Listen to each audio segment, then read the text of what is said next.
দৈনিক পুলিশের কাগজ পত্রিকার সাংবাদিক আসাদুজ্জামান তুহিন, তাকে প্রকাশ্যে দিবালোকে হত্যা করা হয়েছে। সেই হত্যার প্রতিবাদে আমরা পটুয়াখালী জেলা কর্মরত সাংবাদিক বিরুদ্ধে আজকে আমরা উপস্থিত হয়েছি। এই প্রতিবাদ এবং এই বিচারের দাবিতে আমরা জেলা প্রশাসন কার্যালয়ের সামনে আমরা উপস্থিত হয়েছি। প্রিয় বন্ধুরা, আপনারা জানেন যারা তুহিনের খুনি, সেই খুনিদের ভিন্ন খাতে এটা প্রবাহিত করার জন্য একটি চক্র কিন্তু তারা চালাচ্ছে।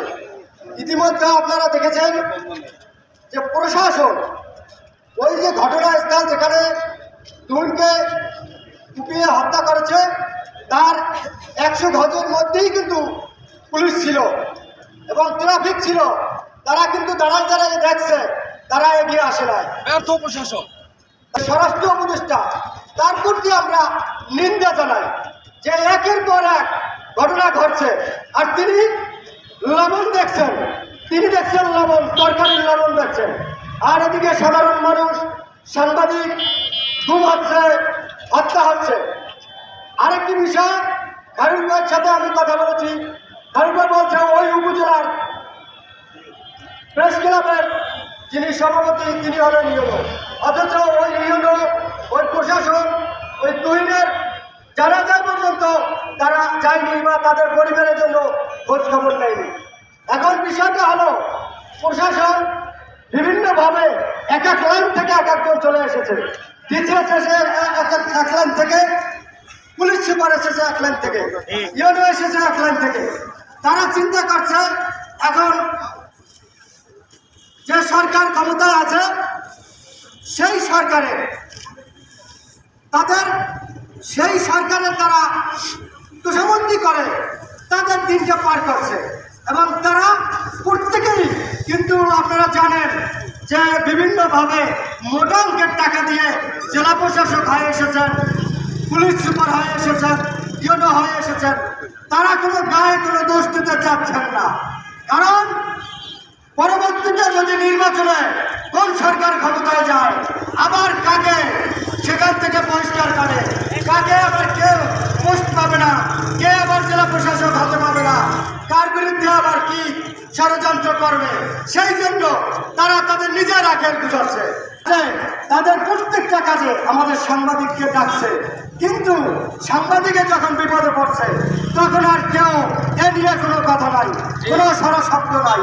তাই এই সরকারের প্রতি আমরা নিন্দা জানাই, তাদের কোনো এই দেশ চালানোর মতো তাদের কোনো ক্ষমতা নাই। আমরা তাদের নিন্দা জানাই, প্রতিবাদ জানাই। সিগারেটের মধ্যে গাঁজা, সেই গাঁজা কিন্তু খাচ্ছে।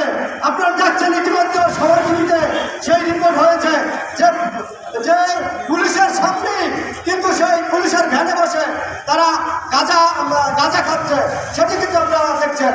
এই পুলিশকে আমরা ওইখানে যে কর্মরত পুলিশ ছিল সেই পুলিশকে আমরা প্রত্যাহার দাবি করছি। এটি আমরা দাবি করছি কেন প্রশাসনের সামনে, কারা এই সন্ত্রাসীদের, কারা এই খুনিদের সিগারেট দিচ্ছে এবং গাঁজা দিচ্ছে, তারা ওখানে বসে গাঁজা খাচ্ছে। আমরা ওই পুলিশকে প্রত্যাহার করার দাবি আমরা জানাচ্ছি। যে সকল সাংবাদিকরা আজকে উপস্থিত হয়েছেন সকলের প্রতি আমি কৃতজ্ঞ জানিয়ে সকলের সুস্বাস্থ্য কামনা করে আজকের মতো এই প্রতিবাদ সভা সমাপ্তি করছি। কোথায় নিরাপদ আমরা যদি একটু লক্ষ্য করেন তাহলে দেখবেন পুলিশ প্রশাসন, আইন শৃঙ্খলা বাহিনীর কিন্তু অস্ত্র রয়েছে, হাতিয়ার রয়েছে, কিন্তু আমাদের কিন্তু সিকিউরিটি দেওয়ার জন্য, নিজেকে সিকিউরিটি দেওয়ার জন্য কোনো ধরনের অস্ত্র বা কোনো ধরনের কিন্তু হাতিয়ার নেই। একজনের হুট করেই কিন্তু আমাদের উপরে হামলা চালাতে পারে। তাই আমি বলতে চাই প্রধান উপদেষ্টাকে যে গণমাধ্যম কর্মীর নিরাপত্তার জন্য তাদেরকে যেন যে কোনো ধরনের অস্ত্র বা হাতিয়ার দেওয়া হয়। আমি সেই আহ্বান জানাচ্ছি।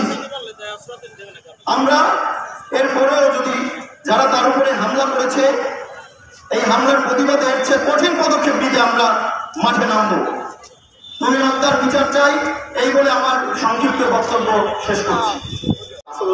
তুহিন ভাইকে হত্যা করা হয়েছে সেই ভিডিও কিন্তু সামাজিক যোগাযোগ মাধ্যমে ছড়িয়ে পড়েছে।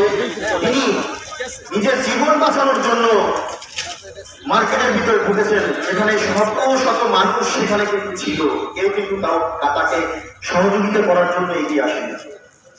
সাংবাদিক হচ্ছে জনগণের বন্ধু। সাংবাদিক সবসময় সত্য প্রকাশ করে, দুর্নীতি যে কোনো ধরনের সংবাদ প্রকাশ করে থাকেন গণমানুষের জন্য। আর সেই সাংবাদিকই আজকে হত্যার শিকার হয়েছে সত্য প্রকাশ করার জন্য। আপনারা দেখেছেন যে কিভাবে তাকে হত্যা করা হয়েছে।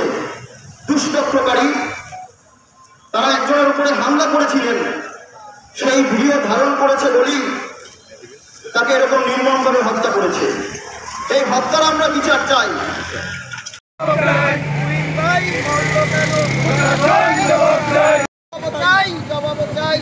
বিচার চাই, বিচার চাই। প্রশাসন ডিসি অফিসের সামনে গিয়ে আমরা মানববন্ধন করবো। সেখানে আপনার নীতির বিরুদ্ধে লেখার পরে যখন সাংবাদিকদের পরিবার সাংবাদিকদের জীবন লালন পালন করে বড় করে, যাতে তারা সাংবাদিকদের উপর হামলা করতে পারে। কারণ এই সকল চক্রবাদীদের পাশে কেউ দাঁড়ায় না। সাংবাদিকদের মামলা করলে আসামি পর্যন্ত গ্রেফতার করা হয়, এর জন্য সাংবাদিকদের নিয়ে দাঁড়া করে রাখতে পারে। কিন্তু সাংবাদিকদের বিপদের সময় আমরা সাংবাদিকদের সাথে কেউ